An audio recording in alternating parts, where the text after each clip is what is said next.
today we're going to talk about one of my favorite made in American products. Recently when I got a cache of dishes from my husband's grandmother who had recently passed away, it included some of these dishes that look like this, a couple of these little ones too. And I was kind of tempted to toss it because they are very well damaged and I couldn't sell them. And I can't use them because of the damage would make it awkward with food and stuff. You might get chips and stuff in it. But sentiment more out because, well, they are pretty. They have blue. I like blue. And I completely see Ma Betty saving some little child who chipped these plates Fanny from his parents. And I just thought that was a sweet story. So I saved them. But if you've ever watched me before, you know that I am an absolute sucker when it comes to these micro marks. And this one is Blue Ridge, hand-painted, underglazed Southern Potteries Incorporated. And of course, it's made in the USA. I happen to love the Blue Ridge area. I've only been able to travel down it a couple of times, but it's a beautiful area, and these plates certainly reminded me of it. So I thought, well, let's do some research on it, and I'll share with everybody what I learned. I thought this was a really cool company the more I learned about it. The Blue Ridge Southern Pottery Company was originally started in the 1920s under the name Clinchfield. And what it was, were industrialists were looking for ways to bring industry to the railroad lines, and specifically this area of Tennessee. In around Irwin, Tennessee, they found in the hills that there's a lot of feldspar and there's a lot of coal. Well, feldspar is really good for making ceramics and pottery, and the coal is really good for running the kilns. So in Irwin, Tennessee, they opened this pottery in about the 1920s, and they actually even included about 40 houses for employees, and I thought that was a really neat idea that they did. They also recruited their employees from the area around Irwin, Tennessee, around the, the Blue Ridge Mountain, the hills and stuff.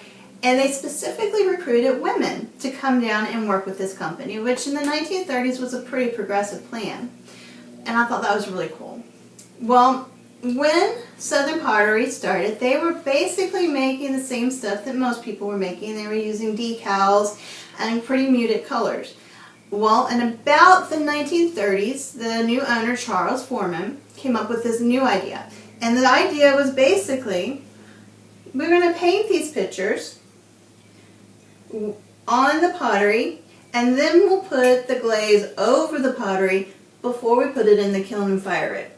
And what that did was create more vibrant colors and more durable decorations, and created a whole lot more excitement in the dishware industry than there was previously. So basically they would have about teams of 4 to 5 women, and they would come in and they would do, maybe one of the ladies would paint the stems, and another one might paint the flowers in blue, and somebody else might do the different color flowers.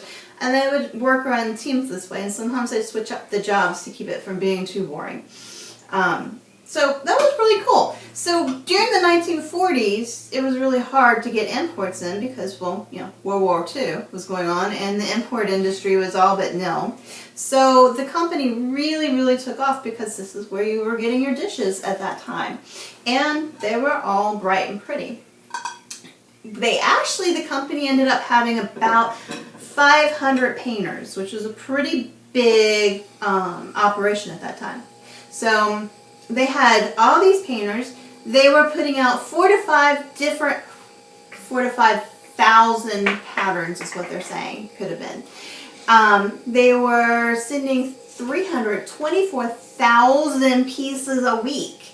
This is so much going on that the train lines actually created a spur down to the company, and the U.S. Post Office actually put a branch inside the plant to help with the shipping because there was so much going on. So with all of this shipping going on, you would think they'd have to mass produce these things, but they were still each individually painted. And when you think, individuals can't paint the same thing twice, even if it's the same guy painting the same plate day after day after day. They're never exactly the same. So out of all of the millions of pieces that they produce, no two pieces are exactly alike. Even if I look at these three plates, these are probably just as easy to look at. You can think that you can tell that they're the same pattern, but you can tell that they have minor differences. Look at the top up here and the top up here. They're a little bit different. So each piece is a unique piece. And they did have thousands of patterns. The problem with all these patterns were it's hard to name that many patterns, so they used numbers to name the patterns at the pottery, at the company. Then they would ship them out to other companies and stores like Sears, Montgomery Ward, and these companies and these stores that were selling them would name the patterns themselves. So that also contributed to the many, many, many, many different names of patterns. So it's kind of difficult to identify patterns. This particular pattern, you can see this is basically the same pattern, but they're both painted very, very differently. I can't find a name for this pattern. I can find a name for all my other ones. And like this one, we got the pom-pom here. This is, I thought this was really cool. And this is a tabbed cereal bowl. And it is the wrinkle rose. I'll put pictures of these in there, but I thought that was really cool. I like the idea of the tabbed cereal bowl because it's not quite normal and it's a little bit different. It's a little bit, it's definitely unique, as is all of their pieces. Unfortunately, all good things had to come to an end. So, following World War II, the company had to adjust their budget because the supplies that they needed for making the pottery became more costly. And employees were, you know, a little bit more expensive.